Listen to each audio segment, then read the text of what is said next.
नमस्कार दोस्तों, मैं चित्रा आप सभी का स्वागत करती हूँ अपने चैनल पर।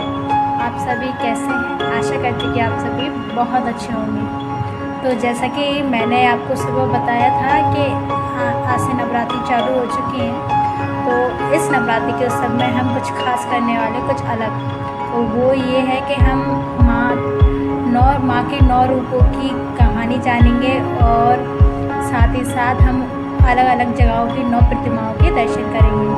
तो सबसे पहले आज हम शुरुआत करेंगे। नवरात्रि का पहला दिन है, तो माँ शैलपुत्री का पहला दिन होता है, उनकी पूजा की जाती है पहले दिन नवरात्रि की। तो हम उन्हीं की कहानी के बारे में कुछ चीज़ें जानेंगे।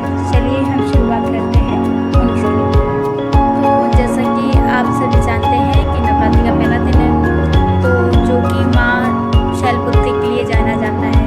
तो शैलपुत्री जो माँ है, वो माँ शैलपुत्री जी की पुत्री है। उनका नाम हिमराज है, यानी कि हिमालय भी हम उसे कहते हैं। वो पर्वतों के राजा हैं, तो उनको इसलिए शैलपुत्री कहा जाता है। तो इसके पीछे जो कहानी है वो इस प्रकार है कि जब माता ने धरती पर जन्म लिया था, आपने सुना होगा प्रजापति दक्ष के यहाँ पर, तो वो उनकी पुत्री थी।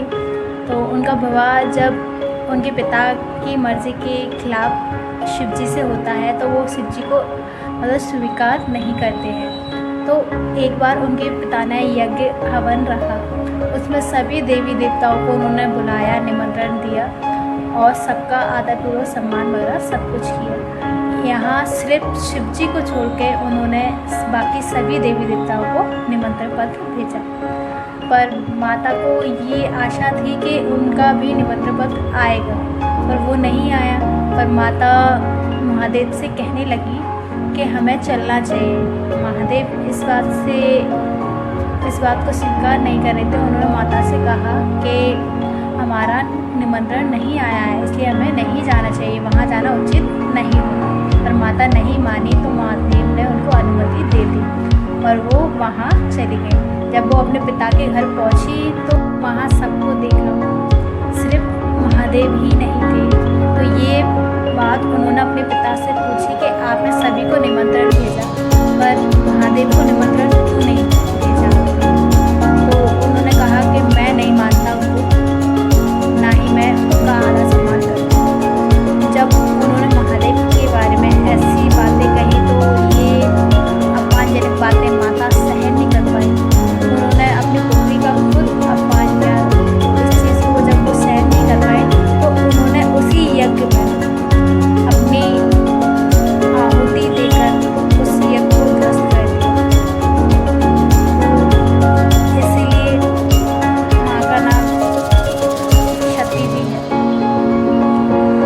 तो यही वजह है। और ये सब जानकर जब महादेव को पता चला कि सती माता ने अपने आप की आहुति यज्ञ में दे दी है और वो नहीं, तो महादेव बहुत दुखी हो गए और उनको क्रोध भी आया। और जब वो अपने क्रोध में आए, तो उन्होंने वीरभद्र को यहाँ भेजा। उन्होंने सब तहस नहस कर दिया। और जब महादेव आए, तो वो माता सती को यहाँ से ले गए। तो इसके बाद जो माता का जन्म हुआ, वो बाद माँ ने हिमराज यानी कि पर्वतों के राजा के यहाँ पर जन्म लिया और माता को पार्वती नाम से भी जाना जाने लगा। ये है शैलपुत्री माता की कहानी। तो अगर आपको जान के अच्छा लगा तो वीडियो को लाइक शेयर ज़रूर करिएगा, साथ ही साथ कमेंट में जय माता दी ज़रूर लिखिएगा। नेक्स्ट वीडियो में हम आपसे फिर मिलेंगे एक नए माँ के स्वरूप के साथ और उनकी कहानी के साथ। चलिए, हर हर महादेव, जय शंभू, जय भोलेनाथ, जय माता दी।